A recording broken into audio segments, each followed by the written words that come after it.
impunity.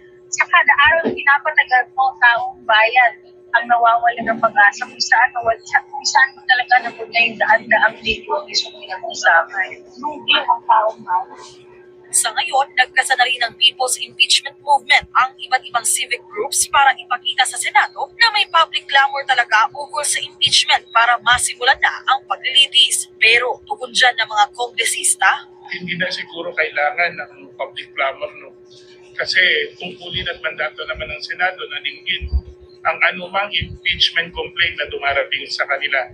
If the public feels they need to do it in order to somehow maybe make the Senate hear us, then so be it.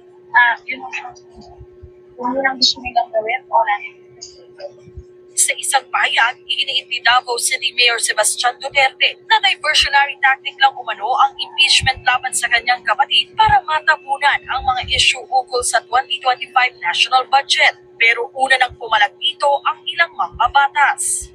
Yung issue ng impeachment came first before the issue of the GAA. And I think malino naman, nagsalita na ang ating mga Committee on Appropriations and everything. There's a perfect explanation, no, to how the GAA was crafted, how it was signed into law. Distraction din yung ginagawa nila. Kasi nga, hindi pa rin nila nasasagot si Mary Grace Piatos. So, hanap-hanap distraction, hanap-hanap diversion, para hindi pag-usapan, dumidiskarte pa rin sila.